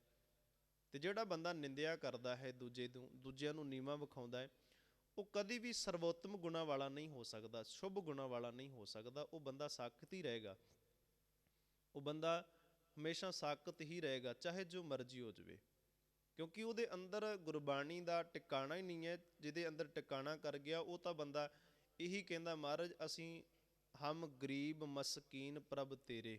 ਮਸਕੀਨ ਦਾ ਅਰਥ ਹੁੰਦਾ ਹੈ ਮੰਗਤਾ। ਮਹਾਰਾਜ ਜੀ ਅਸੀਂ ਤੇਰੇ ਦਰ ਦੇ ਮੰਗਤੇ ਹਾਂ, ਅਸੀਂ ਤੇਰੇ ਦਰ ਦੇ ਗਰੀਬ ਹਾਂ, ਤੂੰ ਸਾਡੀ ਰੱਖਿਆ ਕਰਨ ਵਾਲਾ ਹੈ। ਪਰ ਇੱਕ ਪਾਸੇ ਗੁਰਬਾਣੀ ਕਹਿੰਦੀ ਹੈ ਵੀ ਸਾਕਤ ਹਰ ਰਸ ਸਾਧ ਨਾ ਜਾਣਿਆ, ਤਿੰਨ ਅੰਤਰ ਹਉਮੈ ਕੰਡਾ ਏ। ਸਾਕਤ ਬੰਦੇ ਨੂੰ ਗੁਰਬਾਣੀ ਦੇ ਵਿੱਚੋਂ ਰਸ ਨਹੀਂ ਆਉਂਦਾ, ਗੁਰਬਾਣੀ ਦੇ ਵਿੱਚੋਂ ਸਵਾਦ ਨਹੀਂ ਆਉਂਦਾ। ਕਿਉਂ? ਉਹਦੇ ਅੰਦਰ ਇੱਕ ਹਉਮੈ ਦੀ ਸੂਲ ਚੁੱਭ ਚੁੱਕੀ ਹੈ ਕਿ ਮੈਂ ਬਹੁਤ ਚੰਗਾ, ਮੈਂ ਬਹੁਤ ਵਡਿਆਈ ਵਾਲਾ, ਮੇਰਾ ਬਹੁਤ ਵੱਡਾ ਅਹੁਦਾ ਹੈ, ਮੈਂ ਬਹੁਤ ਸ਼ੁਭ ਗੁਣਾਂ ਵਾਲਾ, ਮੈਂ ਬਹੁਤ ਧਨ ਪਦਾਰਥ ਵਾਲਾ। ਗੁਰਬਾਣੀ ਕਹਿੰਦੀ ਸਾਕਤ ਬੰਦੇ ਨੇ ਗੁਰਬਾਣੀ ਦਾ ਸਵਾਦ ਹੀ ਨਹੀਂ ਜਾਣਿਆ, ਕਿਉਂਕਿ ਉਹਦੇ ਅੰਦਰ ਹਉਮੈ ਦਾ ਇੱਕ ਕੰਡਾ ਹੈ। ਤੇ ਗੁਰਬਾਣੀ ਪੜ੍ਹਨ ਦੇ ਨਾਲ ਬੰਦੇ ਦੀ ਵਿਚਾਰਧਾਰਾ ਬਦਲ ਜਾਂਦੀ ਹੈ, ਬੰਦੇ ਦੀ ਬੋਲੀ ਬਦਲ ਜਾਂਦੀ ਹੈ, ਬੰਦੇ ਦੇ ਵੇਖਣ ਤੱਕਣ ਬੈਠਣ ਦਾ ਇਹ ਸਾਰਾ ਕੁਛ ਬਦਲ ਜਾਂਦਾ ਹੈ। ਬੈਠਣਾ, ਉਹਦਾ ਬੈਠਣਾ ਵੀ ਸਤ ਸੰਗਤ ਹੈ, ਉਹਦੇ ਖੜੇ ਹੋਣਾ ਵੀ ਸਤ ਸੰਗਤ ਹੈ, ਉਹਦਾ ਵੇਖਣਾ ਵੀ ਸਾਧ ਸੰਗਤ ਹੈ, ਉਹਦਾ ਬੋਲਣਾ ਵੀ ਸ਼ੁਭ ਵਿਚਾਰ ਨੇ, ਸਾਧ ਸੰਗਤ ਹੈ, ਉਹਦੀ ਬੋਲੀ ਦੇ ਵਿੱਚ ਮਿਠਾਸ ਹੈ। ਪਰ ਮਹਾਰਾਜ ਕਹਿੰਦੇ ਨੇ ਇੱਥੇ ਤਾਂ ਗੁਰਸਿੱਖ ਕੀ ਕਰਦੇ ਨੇ, ਉਹ ਕਹਿੰਦੇ ਵੀ ਨਹੀਂ ਅਸੀਂ ਬਹੁਤ ਸ਼ੁਭ ਗੁਣਾਂ ਵਾਲੇ ਹਾਂ, ਅਸੀਂ ਚੰਗੇ ਹਾਂ, ਅਸੀਂ ਸ਼ੁਭ ਕਰਮਾਂ ਵਾਲੇ ਹਾਂ। ਸਿੱਖ ਬਣ ਜਾਣ ਤੋਂ ਕਹਿੰਦੇ ਵੀ ਨਹੀਂ ਅਸੀਂ ਸਿੱਖ, ਸਾਡੇ ਕੋਲ ਲਿਬਾਸ ਭਾਵੇਂ ਪਾਇਆ ਹੋਇਆ ਸਿੱਖਾਂ ਵਾਲਾ। ਉਹ ਕਹਿੰਦੇ ਮਨ ਸਾਫ਼ ਹੋਣਾ ਚਾਹੀਦਾ ਜੀ, ਅੰਮ੍ਰਿਤ ਛਕਣ ਦੀ ਕੀ ਲੋੜ ਹੈ, ਮਨ ਸਾਫ਼ ਹੋਣਾ ਚਾਹੀਦਾ। ਗੁਰੂ ਗੋਬਿੰਦ ਸਿੰਘ ਸਾਹਿਬ ਸੱਚੇ ਪਾਤਸ਼ਾਹ ਜੀ ਨੂੰ ਪੁੱਛਿਆ ਜਾਵੇ, ਮਹਾਰਾਜ ਤੁਹਾਡਾ ਮਨ ਸਾਫ਼ ਨਹੀਂ ਸੀਗਾ, ਤੁਸੀਂ ਪੰਜਾਂ ਪਿਆਰਿਆਂ ਤੋਂ ਅੰਮ੍ਰਿਤ ਦੀ ਦਾਤ ਮੰਗ ਲਈ ਵੀ ਮੈਨੂੰ ਵੀ ਛਕਾ ਦਿਓ, ਤੁਹਾਡਾ ਮਨ ਸਾਫ਼ ਨਹੀਂ ਸੀਗਾ? 4 ਪੁੱਤਰ ਵਾਰ ਦਿੱਤੇ, ਪਿਤਾ ਵਾਰ ਦਿੱਤਾ, ਮਾਤਾ ਜੀ ਹੋਰ ਕਈ ਸਿੰਘ ਸਿੰਘਣੀਆਂ ਵਾਰਦੇ, ਅਨੰਦਪੁਰ ਦਾ ਕਿਲ੍ਹਾ ਛੱਡ ਦਿੱਤਾ। ਅਜੇ ਵੀ ਸਾਨੂੰ ਸ਼ੱਕ ਹੈ ਕਿ ਗੁਰੂ ਗੋਬਿੰਦ ਸਿੰਘ ਸਾਹਿਬ ਸੱਚੇ ਪਾਤਸ਼ਾਹ ਜੀ ਦਾ ਮਨ ਸਾਫ਼ ਨਹੀਂ ਸੀਗਾ। ਅਸੀਂ ਅੱਜ ਵੀ ਕਹਿੰਦੇ ਹਾਂ ਵੀ ਨਹੀਂ, ਮਨ ਸਾਫ਼ ਹੋਣਾ ਚਾਹੀਦਾ ਜੀ, ਅੰਮ੍ਰਿਤ ਛਕਣ ਦੀ ਕੀ ਜ਼ਰੂਰਤ ਹੈ। ਤੇ ਗੁਰੂ ਗੋਬਿੰਦ ਸਿੰਘ ਸਾਹਿਬ ਸੱਚੇ ਪਾਤਸ਼ਾਹ ਜੀ ਨੂੰ ਪੁੱਛਿਆ ਜਾਵੇ, ਮਹਾਰਾਜ ਤੁਹਾਨੂੰ ਕੀ ਲੋੜ ਪਈ ਸੀ ਅੰਮ੍ਰਿਤ ਛਕਣ ਦੀ? ਪੰਜਾਂ ਪਿਆਰਿਆਂ ਦੇ ਅੱਗੇ ਤੁਸੀਂ ਸਿਰ ਝੁਕਾ ਦਿੱਤਾ, ਬੜੇ ਤਰਲੇ ਲੈ ਕੇ ਆਖਿਆ ਕਿ ਇਹ ਦਾਤ ਮੈਨੂੰ ਵੀ ਮਿਲ ਸਕਦੀ ਹੈ। ਇਹ ਪੰਜਾਂ ਪਿਆਰਿਆਂ ਦੇ ਸਾਹਮਣੇ ਜਾ ਕੇ ਤੁਸੀਂ ਹੱਥ ਜੋੜ ਕੇ ਆਖਿਆ ਸੀ ਕਿ ਅੰਮ੍ਰਿਤ ਦੀ ਦਾਤ ਮੈਨੂੰ ਵੀ ਪ੍ਰਾਪਤ ਹੋ ਸਕਦੀ ਹੈ। ਤਰਲਾ ਲਿਆ ਸੀ ਨਾ, ਕਿੱਡੀ ਵੱਡੀ ਦਾਤ ਹੋਏਗੀ ਜਿਸ ਦਾਤ ਨੂੰ ਪ੍ਰਾਪਤ ਕਰਕੇ ਮਨੁੱਖ ਅੱਜ ਬਿਰਤੀ ਕਿੰਨੀ ਮਾੜੀ ਕਰੀ ਫਿਰਦਾ ਹੈ, ਕਿੰਨੇ ਵਿਚਾਰਧਾਰਾ ਮਾੜਾ ਉਹਦਾ ਆਚਰਣ ਬਣ ਗਿਆ। ਮਹਾਰਾਜ ਕਹਿੰਦੇ ਨੇ ਹੁਣ ਉਹ ਸਿੱਖ ਕਿੱਥੇ ਲੱਭ ਲਏਗਾ ਵੀ ਮੈਂ ਵੱਖਰੇ ਕਰ ਸਕਦਾ, ਕਿਉਂਕਿ ਉਹਦਾ ਸੰਗ ਹੀ ਸਾਕਤ ਬੰਦੇ ਦੇ ਨਾਲ ਹੈ। ਉਹ ਹੀਰੇ ਮੋਤੀ ਚੁਗਣ ਆਇਆ ਹੀ ਨਹੀਂ ਸੀਗਾ, ਉਹ ਆਇਆ ਹੀ ਭੈੜੀ ਬਿਰਤੀ ਲੈ ਕੇ ਸੀ, ਮਾੜੀ ਬਿਰਤੀ ਲੈ ਕੇ ਸੀ। ਸਤਿਗੁਰੂ ਜੀ ਕਹਿੰਦੇ ਨੇ ਓਏ ਅੱਗੇ ਪਿੱਛੇ ਬਹਿ ਮੂੰਹ ਛਪਾਇਣ, ਕਹਿੰਦੇ ਹੁਣ ਉਹ ਅੱਗੇ ਪਿੱਛੇ ਬਹਿ ਕੇ ਨਾ ਮੂੰਹ ਛਪਾਉਂਦੇ ਨੇ। ਕਿਉਂਕਿ ਜਦੋਂ ਗੁਰਬਾਣੀ ਕਹਿੰਦੀ ਹੈ ਨਾ, ਗੁਰਬਾਣੀ ਸੱਚ ਹੈ ਤੇ ਸਾਕਤ ਝੂਠ ਹੈ, ਤੇ ਜਦੋਂ ਸੱਚ ਬੋਲਦਾ ਹੈ ਤੇ ਸਾਕਤ ਦੇ ਬੰਦੇ ਹਿਰਦੇ ਦੇ ਵਿੱਚ ਇਹ ਗੱਲ ਜਾ ਕੇ ਚੁੱਭਦੀ ਹੈ, ਤੇ ਕਹਿੰਦੇ ਉਸ ਸਮੇਂ ਫਿਰ ਸਾਨੂੰ ਇਉਂ ਲੱਗਦਾ ਹੈ ਕਿ ਅੱਜ ਮਹਾਰਾਜ ਸੱਚੇ ਪਾਤਸ਼ਾਹ ਜੀ ਨੇ ਸਾਨੂੰ ਬਹੁਤ ਬੋਲ ਕਬੋਲ ਬੋਲੇ ਨੇ, ਕਰੜੇ ਬਚਨ ਬੋਲੇ ਨੇ, ਸਾਨੂੰ ਬੁਰਾ ਭਲਾ ਬੋਲਿਆ ਹੈ, ਪਰ ਗੁਰਬਾਣੀ ਕਹਿੰਦੀ ਹੈ ਵੀ ਨਹੀਂ, ਇਹ ਤੇਰੇ ਭਲੇ ਵਾਸਤੇ ਸੀਗਾ। ਤੂੰ ਇਸ ਤਰ੍ਹਾਂ ਦਾ ਸੀ ਜਿਵੇਂ ਕੇਲੇ ਦੇ ਨੇੜੇ ਬਿਰਖ ਹੋਵੇ ਬੇਰੀ ਦਾ, ਤੇ ਕਹਿੰਦੇ ਨੇ ਉਹ ਝੂਲੇ ਉਹ ਚੀਰੀਏ ਸਾਕਤ ਸੰਗ ਨਾ ਹੇਰ। ਸਾਕਤ ਦੀ ਸੰਗਤ ਇਹੋ ਜਿਹੀ ਹੁੰਦੀ ਹੈ, ਮਾੜੀ ਬਿਰਤੀ ਵਾਲੇ ਬੰਦੇ ਦੀ ਸੰਗਤ ਇਹੋ ਜਿਹੀ ਹੁੰਦੀ ਹੈ ਕਿ ਜਿਵੇਂ ਕੇਲੇ ਦੇ ਦਰਖਤ ਦੇ ਲਾਗੇ ਬੇਰੀ ਦਾ ਪੇੜ ਉੱਗਿਆ ਹੋਵੇ। ਹੁਣ ਜਦੋਂ ਹਵਾ ਚੱਲੇਗੀ ਤੇ ਉਹ ਬੇਰੀ ਨੇ ਝੂਲਣਾ ਹੈ, ਤੇ ਜਿਹੜੇ ਕੇਲੇ ਦੇ ਪੱਤੇ ਨੇ ਫਲ ਵੀ ਚੀਰੇ ਜਾਣੇ ਨੇ ਉਹਦੇ ਕੰਡਿਆਂ ਦੇ ਨਾਲ, ਉਹਦੀ ਟਾਹਣੀਆਂ ਦੇ ਨਾਲ, ਕਿਉਂਕਿ ਉਹ ਬਹੁਤ ਨਾਜ਼ੁਕ ਪੱਤਿਆਂ ਵਾਲਾ ਹੁੰਦਾ ਹੈ। ਸੋ ਇਸ ਕਰਕੇ ਜਿਹੜਾ ਇਨਸਾਨ ਸਾਕਤ ਹੋਏਗਾ ਉਹ ਕਿੰਨਿਆਂ ਨੂੰ ਖਰਾਬ ਕਰਦਾ ਹੈ, ਕਿੰਨਿਆਂ ਨੂੰ ਮਾੜਾ ਬੋਲਦਾ ਹੈ, ਕਿੰਨਿਆਂ ਦੀ ਬਿਰਤੀ ਨੂੰ ਉਖੇੜਦਾ ਹੈ।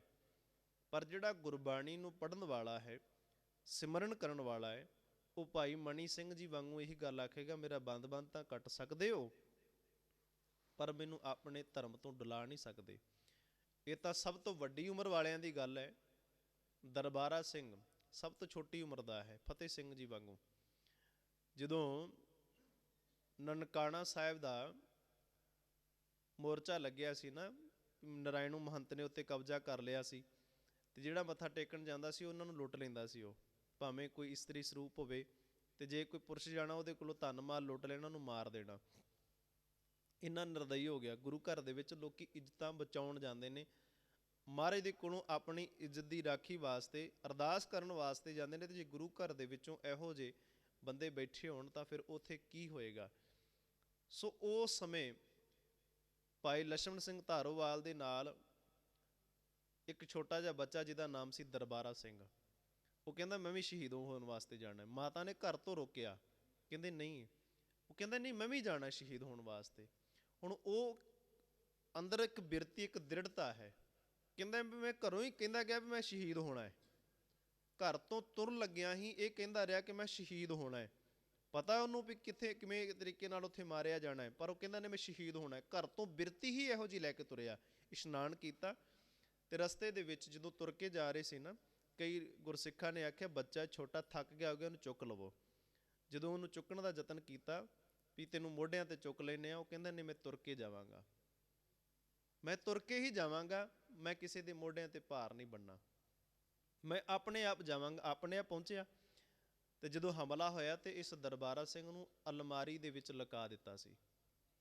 ਕਹਿੰਦੇ ਅਲਮਾਰੀ 'ਚ ਲੁਕਾ ਦਿਓ, ਕਿਉਂਕਿ ਬੱਚਾ ਸੀ ਛੋਟਾ, ਤੇ ਸਾਰਿਆਂ ਦੇ ਸਾਹਮਣੇ ਉਸ ਬੱਚੇ ਦੇ ਉੱਪਰ ਕੁਹਾੜੀਆਂ ਛਵੀਆਂ ਦੇ ਨਾਲ, ਤਲਵਾਰਾਂ ਦੇ ਨਾਲ ਵਾਰ ਹੁੰਦਾ ਤੇ ਬਹੁਤ ਦੁੱਖ ਹੋਣਾ ਸੀਗਾ। ਉਹਨਾਂ ਨੇ ਲੁਕਾ ਦਿੱਤਾ ਵੀ ਚਲੋ ਬੱਚਾ ਹੈ। ਪਰ ਜਦੋਂ ਸ਼ਹੀਦ ਹੋਏ ਆ ਬਾਕੀ ਸਿੰਘ, ਗੋਲੀਆਂ ਵੱਜੀਆਂ ਤੇ ਅੰਦਰ ਨਰਾਇਣੂ ਮਹੰਤ ਜਿਹੜੇ ਬਾਕੀ ਜਿਹੜੇ ਗੁੰਡੇ ਸੀਗੇ ਬਦਮਾਸ਼, ਜਦੋਂ ਅੰਦਰ ਗਏ ਤੇ ਉਹ ਅਲਮਾਰੀ ਖੜਕਾਉਂਦਾ ਅੰਦਰੋਂ ਤੇ ਆਵਾਜ਼ਾਂ ਮਾਰਦਾ, ਕਹਿੰਦਾ ਵੀ ਜੇ ਮੇਰੇ ਸਾਥੀਆਂ ਨੂੰ ਸ਼ਹੀਦ ਕਰ ਦਿੱਤਾ ਮੈਨੂੰ ਵੀ ਸ਼ਹੀਦ ਕਰ ਦਿਓ, ਮੈਨੂੰ ਵੀ ਮਾਰ ਦਿਓ। ਅਲਮਾਰੀ ਖੋਲੀ, ਉਸ ਬੱਚੇ ਨੂੰ ਸ਼ਹੀਦ ਕਰ ਦਿੱਤਾ ਗਿਆ। ਕਹਿੰਦੇ ਵੇਖੋ, ਅਸੀਂ ਕਹਿੰਦੇ ਵੀ ਸਾਨੂੰ ਪਤਾ ਕਿਵੇਂ ਲੱਗੇ ਵੀ ਸਾਕਤ ਬੰਦਾ ਕਿਹੜਾ ਹੁੰਦਾ ਹੈ ਤੇ ਗੁਰਸਿੱਖ ਬੰਦਾ ਕਿਹੜਾ ਹੁੰਦਾ ਹੈ? ਪੁੱਛੋ ਦਰਬਾਰਾ ਸਿੰਘ ਨੂੰ। ਉਹ ਕਹਿੰਦਾ ਵੀ ਮੈਂ ਸ਼ਹੀਦ ਹੋਣ ਵਾਸਤੇ ਹੀ ਆਇਆ ਘਰੋਂ, ਮੈਂ ਚੁਗਣ ਵਾਸਤੇ ਆਇਆ ਮੋਤੀ ਘਰ ਦੇ ਵਿੱਚੋਂ, ਮੈਂ ਮੋਤੀ ਚੁਗਣ ਵਾਸਤੇ ਹੀ ਆਇਆ ਘਰ ਦੇ ਵਿੱਚੋਂ। ਫਤਿਹ ਸਿੰਘ ਨੂੰ ਆਖਿਆ ਗਿਆ, ਫਤਿਹ ਸਿੰਘ ਜ਼ੋਰਾਵਰ ਸਿੰਘ ਜੀ ਨੂੰ ਆਖਿਆ ਗਿਆ, ਤੁਹਾਨੂੰ ਬਹੁਤ ਸਾਰਾ ਧਨ ਮਾਲ ਦਿੱਤਾ ਜਾਵੇਗਾ, ਪਦਾਰਥ ਦਿੱਤੇ ਜਾਣਗੇ, ਸਭ ਕੁਝ ਦਿੱਤਾ ਜਾਵੇਗਾ, ਤੁਸੀਂ ਰਾਜ ਕਰੋਗੇ, ਮਹਿਲ ਮਾੜੀਆਂ ਦੇ ਵਿੱਚ ਰਹੋਗੇ। ਜ਼ੋਰਾਵਰ ਸਿੰਘ ਜੀ, ਫਤਿਹ ਸਿੰਘ ਜੀ ਕਹਿੰਦੇ ਸਾਨੂੰ ਇਸ ਚਾਹੀਦਾ ਹੀ ਨਹੀਂ ਹੈ। ਅਸੀਂ ਅਕਾਲ ਪੁਰਖ ਪਰਮਾਤਮਾ ਦਾ ਨਾਮ ਸਾਡੇ ਕੋਲ ਹੋਵੇਗਾ ਤੇ ਅਸੀਂ ਕਿਤੇ ਵੀ ਸੁੱਖ ਲੈ ਸਕਦੇ ਹਾਂ। ਤੇ ਸਾਡੇ ਕੋਲ ਮਾਇਆ ਹੋਏਗੀ ਤੇ ਮਾਇਆ ਪਰਮਾਤਮਾ ਦੇ ਹੱਥ ਵਿੱਚ ਹੈ, ਬੰਦੇ ਦੇ ਹੱਥ ਵਿੱਚ ਨਹੀਂ ਹੈ। ਬੇਸ਼ੱਕ ਅਸੀਂ ਉਹਨੂੰ ਵਰਤਦੇ ਹਾਂ ਮਾਇਆ ਨੂੰ, ਜਦੋਂ ਅਸੀਂ ਵਰਤਦੇ ਨਾ ਤਾਂ ਸਾਨੂੰ ਇਉਂ ਲੱਗਦਾ ਵੀ ਸਾਨੂੰ ਦੁਨੀਆ ਭਰ ਦੀਆਂ ਖੁਸ਼ੀਆਂ ਮਿਲ ਰਹੀਆਂ ਨੇ, ਕਿਉਂਕਿ ਸਾਡੇ ਕੋਲ ਮਾਇਆ, ਅਸੀਂ ਕੁਝ ਵੀ ਖਰੀਦ ਸਕਦੇ ਹਾਂ, ਪਰ ਇਹ ਵੀ ਕੁਝ ਕੁ ਦਿਨ ਚੱਲਦੀ ਹੈ, ਕੁਝ ਸਮਾਂ ਚੱਲਦੀ ਹੈ। ਆਖਰਕਾਰ ਸਾਨੂੰ ਹਾਰ ਮੰਨਣੀ ਪੈਂਦੀ ਹੈ ਕਿ ਇਹ ਮਾਇਆ ਵੀ ਪਰਮਾਤਮਾ ਦੇ ਹੱਥ ਵੱਸ ਵਿੱਚ ਹੈ। ਉਹ ਜਿਵੇਂ ਚਾਹਵੇ, ਜਿਵੇਂ ਚਲਾਉਂਦਾ ਹੈ, ਉਵੇਂ ਫਿਰ ਇਹ ਮਾਇਆ ਚੱਲਦੀ ਹੈ। ਦਿੰਦੀ ਤਾਂ ਇਹ ਖੁਸ਼ੀਆਂ ਸਾਨੂੰ ਕੁਝ ਘੜੀਆਂ ਦੇ ਸਕਦੀਆਂ ਨੇ, ਪਰ ਜਿਹੜਾ ਪਰਮਾਤਮਾ ਦਾ ਨਾਮ ਹੈ ਉਹ ਸਾਨੂੰ ਸਦੀਵ ਕਾਲ ਸੁੱਖ ਦਿੰਦਾ ਹੈ। ਇਸ ਕਰਕੇ ਗੁਰਬਾਣੀ ਕਹਿੰਦੀ ਗੁਰਸਿੱਖ ਜਿਹੜੇ ਨੇ ਉਹਨਾਂ ਅੰਦਰ ਸਤਿਗੁਰੂ ਵਰਤਦਾ ਹੈ ਤੇ ਉਹਨਾਂ ਨੂੰ ਪਤਾ ਲੱਗ ਜਾਂਦਾ ਵੀ ਇਹ ਸਾਕਤ ਮਨੁੱਖ ਹੈ, ਇਹ ਚੰਗਾ ਮਨੁੱਖ ਹੈ, ਮਾੜੀ ਬਿਰਤੀ ਵਾਲਾ, ਉਹ ਕੱਢੋ ਲੱਦੋ ਵਾਰੇ। ਜਿਵੇਂ ਹੰਸ ਪਾਣੀ ਦੇ ਵਿੱਚੋਂ ਦੁੱਧ ਵੱਖਰਾ ਕਰ ਦਿੰਦਾ, ਪਾਣੀ ਵੱਖਰਾ ਕਰ ਦਿੰਦਾ ਨਾ, ਇਵੇਂ ਗੁਰਸਿੱਖਾਂ ਦੇ ਕੋਲ ਵੀ ਇੱਕ ਬਹੁਤ ਵੱਡੀ ਪਰਖ ਹੈ। ਸਤਿਗੁਰੂ ਜੀ ਕਹਿੰਦੇ ਨੇ ਹੁਣ ਉਹ ਅੱਗੇ ਪਿੱਛੇ ਬੈ ਮੂੰਹ ਚ ਪਾਏ ਨੇ, ਉਹਨਾਂ ਨੇ ਹੁਣ ਮੂੰਹ ਚ ਪਾਉਣਾ ਵਿਚਾਰਿਆਂ ਨੇ, ਕਿਉਂਕਿ ਗੁਰਬਾਣੀ ਸੱਚ ਹੈ, ਸਾਕਤ ਝੂਠਾ ਹੈ। ਤੇ ਕਹਿੰਦੇ ਨੇ ਨਾ ਰਲਣੀ ਖੋਟੇ ਆਰੇ, ਕਹਿੰਦੇ ਨੇ ਹੁਣ ਉਹ ਖੋਟੇ ਆਰੇ ਗੁਰਸਿੱਖਾਂ ਦੇ ਵਿੱਚ ਰਲਦੇ ਨਹੀਂ ਹਨ। ਗੱਲ ਗੁਰਸਿੱਖਾਂ ਦੀ ਹੋ ਰਹੀ ਹੈ, ਭੇਖ ਦੀ ਨਹੀਂ। ਭੇਖ ਨੂੰ ਸਾਰੇ ਅਸੀਂ ਸਿੱਖ ਹਾਂ, ਕਿਹੜਾ ਸਿੱਖ ਨਹੀਂ ਹੈ? ਸਾਰੇ ਕਹਿੰਦੇ ਅਸੀਂ ਗੁਰੂ ਗ੍ਰੰਥ ਸਾਹਿਬ ਜੀ ਨੂੰ ਮੰਨਦੇ ਹਾਂ, ਗੁਰੂ ਗ੍ਰੰਥ ਸਾਹਿਬ ਜੀ ਨੂੰ ਮੰਨਦੇ। ਸਾਹਿਬ ਸ੍ਰੀ ਗੁਰੂ ਹਰਕ੍ਰਿਸ਼ਨ ਸਾਹਿਬ ਸੱਚੇ ਪਾਤਸ਼ਾਹ ਜੀ ਨੂੰ ਜਦੋਂ ਦਿੱਲੀ ਦੇ ਵਿੱਚ ਆਏ ਸੀ ਨਾ, ਉਸ ਸਮੇਂ ਰਾਣੀ ਕਹਿੰਦੀ ਸੀ ਵੀ ਜੇ ਗੁਰੂ ਹਰਕ੍ਰਿਸ਼ਨ ਸਾਹਿਬ ਜੀ ਸੱਚੀ ਮੁੱਚੀ ਹੀ ਇੰਨੀ ਛੋਟੀ ਅਵਸਥਾ ਦੇ ਵਿੱਚ ਗੁਰੂ ਹਨ ਤਾਂ ਮੈਨੂੰ ਲੱਭ ਲੈਣਗੇ।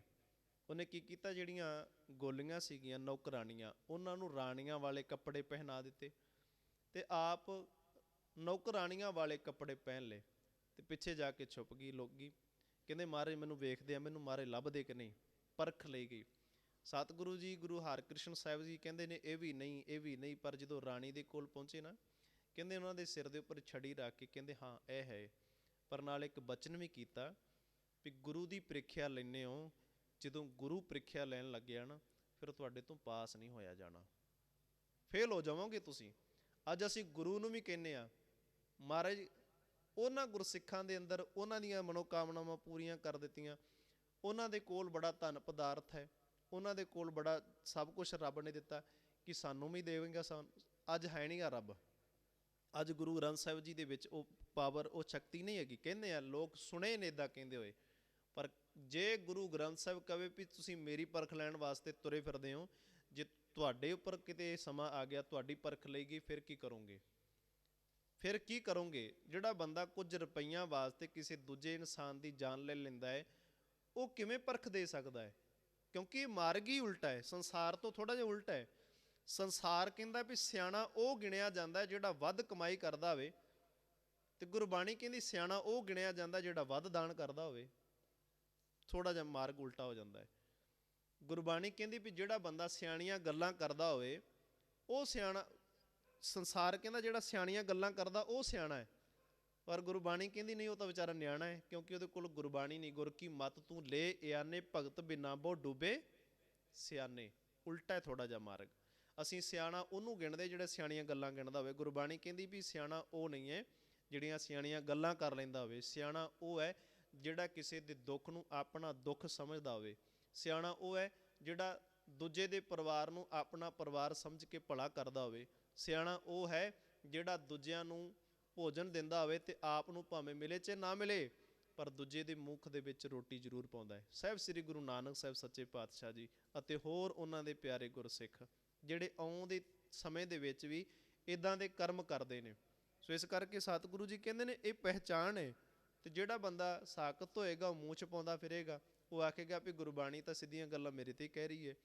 ਉਹ ਅੱਗੇ ਪਿੱਛੇ ਬੈ ਮੂੰਹ 'ਚ ਪਾਏ ਨਾ, ਤੇ ਸਤਿਗੁਰੂ ਜੀ ਕਹਿੰਦੇ ਨੇ ਨਾ ਰਲਣੀ ਖੋਟਿਆਰੇ ਉਹਨਾਂ ਦਾ ਪੱਖ ਸੋ ਉੱਥੇ ਨਾ ਹੀ। ਕਹਿੰਦੇ ਵੀ ਹੁਣ ਉਹਨਾਂ ਦਾ ਖਾਣਾ ਇੱਥੇ ਨਹੀਂ ਹੈਗਾ। ਉਹਨਾਂ ਨੇ ਭੈੜੀ ਬਿਰਤੀ ਵਾਲਿਆਂ ਨੇ ਬੁਰਾ ਚਿਤਵਣਾ ਹੈ, ਬੁਰਾ ਸੋਚਣਾ ਹੈ, ਬੁਰਾ ਕਰਨਾ ਹੈ, ਬੁਰੇ ਕਰਮ ਕਰਨੇ ਨੇ, ਪਰ ਇੱਥੇ ਉਹਨਾਂ ਲਈ ਕੋਈ ਟਿਕਾਣਾ ਨਹੀਂ ਹੈ। ਸਾਕਤ ਲਈ ਗੁਰਬਾਣੀ ਭੱਖ ਦਾ ਅਰਥ ਹੁੰਦਾ ਹੈ ਖਾਣਾ, ਉਹਨਾਂ ਦਾ ਭੱਖ ਸੋ ਉੱਥੇ ਨਹੀਂ ਜਾਏ ਕੂੜ ਲਹਿਣ ਭੇਡਾਰੇ। ਕਹਿੰਦੇ ਨੇ ਹੁਣ ਉਹ ਝੂਠੇ ਬੰਦੇ ਭੇਡਾਂ ਵਾਂਗੂ ਉੱਥੇ ਪਹੁੰਚਦੇ ਨੇ ਜਿੱਥੇ ਗੰਦਗੀ ਹੋਵੇ, ਕਿਉਂਕਿ ਭੇਡ ਗੰਦਗੀ ਵੀ ਖਾ ਲੈਂਦੀ ਹੈ। ਕਹਿੰਦੇ ਨੇ ਹੁਣ ਭੇਡਾਂ ਵਾਂਗੂ ਉੱਥੇ ਜਾਂਦੇ ਨੇ ਜਿੱਥੇ ਉਹਨਾਂ ਨੂੰ ਗੰਦਗੀ ਮਿਲਦੀ ਹੋਵੇ। ਹੁਣ ਉਹ ਸ਼ੁਭ ਕਰਮ, ਸ਼ੁਭ ਚੰਗਿਆਈਆਂ ਕਿਵੇਂ ਛਕ ਸਕਦੇ ਨੇ? ਉਹਨਾਂ ਨੇ ਤਾਂ ਗੰਦਗੀ ਖਾਣੀ ਹੈ। ਭੇਡਾਂ ਵਾਂਗੂ ਜੇ ਸਾਕਤ ਨਰ ਖਵਾਈਏ ਲੋਚੀਏ, ਕਹਿੰਦੇ ਜੇ ਸਾਕਤ ਬੰਦੇ ਦਾ ਭਲਾ ਵੀ ਕਰੀ ਜਾਈਏ ਨਾ, ਉਹਨੂੰ ਬਾਰ-ਬਾਰ ਕਹੀ ਜਾਈਏ ਵੀ ਤੂੰ ਚੰਗਾ ਹੈ, ਤੂੰ ਚੰਗਾ ਹੈ, ਪਰ ਕਹਿੰਦੇ ਨੇ ਬਿਖ ਕੱਢੇ ਮੁਖ ਉਗਲਾਰੇ, ਉਹਨੇ ਆਪਣੇ ਮੂੰਹ ਦੇ ਵਿੱਚੋਂ, ਬਿਖ ਤੋਂ ਭਾਵ ਹੁੰਦਾ ਜ਼ਹਿਰ, ਨਿੰਦਿਆ, ਉਹਨੇ ਆਪਣੇ ਮੂੰਹ ਦੇ ਵਿੱਚੋਂ ਨਿੰਦਿਆ ਹੀ ਕਰੀ ਜਾਣੀ ਹੈ, ਮਾੜਾ ਹੀ ਕਹੀ ਜਾਣਾ ਹੈ। ਜੇ ਉਹਨੂੰ ਤੁਸੀਂ ਚੰਗਾ ਵੀ ਖਵਾਉਣ ਦਾ ਯਤਨ ਕਰੋਗੇ ਤਾਂ ਉਹਨੇ ਤਾਂ ਵੀ ਕਹਿਣਾ ਹੈ। ਜਿਵੇਂ ਆਪਾਂ ਵੀ ਅੱਜ ਕਹਿੰਦੇ, ਕਿਉਂਕਿ ਦਾਨ ਕਰਨਾ ਕੋਈ ਸੌਖਾ ਨਹੀਂ ਹੈ, ਪਰ ਕਈ ਲੋਕ ਕਹਿ ਦਿੰਦੇ ਨੇ ਕਹਿੰਦੇ 2 ਨੰਬਰ ਦਾ ਪੈਸਾ ਹੋਣਾ ਜੀ ਤਾਂ ਹੀ ਦਾਨ ਕਰੀ ਜਾਂਦਾ ਹੈ। ਭਾਵ ਕਿ ਉਹਨਾਂ ਨੇ ਸ਼ੁਭ ਗੁਣ ਕੀਤਾ ਕਰਨ ਵਾਲੇ ਨੇ, ਉਹਦੇ ਵਿੱਚੋਂ ਵੀ ਔਗਣ ਕੱਢ ਲਿਆ। ਇਹ 2 ਨੰਬਰ ਦਾ ਪੈਸਾ ਤਾਂ ਕਰਕੇ ਦਾਨ ਕਰੀ ਜਾਂਦਾ, ਪਰ ਤੁਸੀਂ ਦਾਨ ਕਰਕੇ ਵੇਖੋਗਾ 2 ਨੰਬਰ ਦਾ ਪੈਸਾ ਹਿਰਦੇ ਦੇ ਵਿੱਚੋਂ ਇੱਕ ਮਾਸ ਦਾ ਟੁਕੜਾ ਕੱਢਣ ਦੇ ਬਰਾਬਰ ਹੁੰਦਾ ਹੈ ਦਾਨ ਕਰਨਾ। ਅਸੀਂ ਕਹਿੰਦੇ ਵੀ ਦਾਨ ਕਿਵੇਂ ਕਰੀ ਜਾਂਦਾ ਹੈ? ਸਤਿਗੁਰੂ ਜੀ ਕਹਿੰਦੇ ਨੇ ਉਹਨਾਂ ਨੇ ਨਿੰਦਿਆ ਹੀ ਕਰਨੀ। ਹਰ ਸਾਕਤ ਸਿੱਖਤੀ ਸੰਗ ਨਾ ਕਰਿਓ, ਕਹਿੰਦੇ ਸਾਕਤ ਬੰਦੇ ਦਾ ਸੰਗ ਨਾ ਕਰੋ, ਓਏ ਮਾਰੇ ਸਿਰਜਣਹਾਰੇ। ਉਹ ਸਿਰਜਣਹਾਰ ਵੱਲੋਂ ਫਿਟਕਰਾਏ ਹੋਏ ਨੇ, ਫਿਟਕੇ ਹੋਏ ਨੇ, ਜਿਹੜੇ ਪਰਮਾਤਮਾ ਦਾ ਨਾਮ ਨਹੀਂ ਜਪਦੇ। ਜਿਸ ਕਾ ਇਹ ਖੇਲ ਸੋਈ ਕਰ ਵੇਖੇ, ਜਿਹਦਾ ਇਹ ਖੇਲ ਰਚਾਇਆ ਹੋਇਆ ਅਕਾਲ ਪੁਰਖ ਪਰਮਾਤਮਾ ਆਪ ਇਸ ਗੱਲ ਨੂੰ ਜਾਣਦਾ ਹੈ। ਜਨ ਨਾਨਕ ਨਾਮ ਸਮਾਰੇ, ਗੁਰੂ ਰਾਮਦਾਸ ਜੀ ਕਹਿੰਦੇ ਨੇ ਕੇਵਲ ਤੂੰ ਨਾਮ ਦੀ ਸੰਭਾਲ ਕਰ, ਅੱਗੇ ਅਕਾਲ ਪੁਰਖ ਪਰਮਾਤਮਾ ਦੀ ਮਰਜ਼ੀ ਹੈ, ਉਹ ਰੁੱਸੇ ਚਾਹੇ ਮੰਨੇ, ਪਰ ਤੇਰਾ ਕੰਮ ਹੈ ਬੰਦਗੀ ਕਰਨੀ, ਸਿਮਰਨ ਕਰਨਾ। ਸਤਿਗੁਰੂ ਜੀ ਕਿਰਪਾ ਕਰਨ, ਸਭਨਾਂ ਨੂੰ ਦੇਹ ਰੋਗਤਾ ਦੀਆਂ ਦਾਤਾਂ, ਨਾਮ ਦੀਆਂ ਦਾਤਾਂ, ਚੜ੍ਹਦੀ ਕਲਾ ਦਾ ਜੀਵਨ ਬਖਸ਼ਿਸ਼ ਕਰਨ ਜੀ। ਪਿਆਰ ਸਤਿਕਾਰ ਨਾਲ ਆਖੋ ਜੀ ਵਾਹਿਗੁਰੂ ਜੀ ਕਾ ਖਾਲਸਾ, ਵਾਹਿਗੁਰੂ ਜੀ ਕੀ ਫਤਿਹ। ਸਤਿਨਾਮ ਵਾਹਿਗੁਰੂ ਸਾਹਿਬ ਜੀਓ। ਰਾਮ ਕਲੀ ਮਹਿਲਾ ਤੀਜਾ।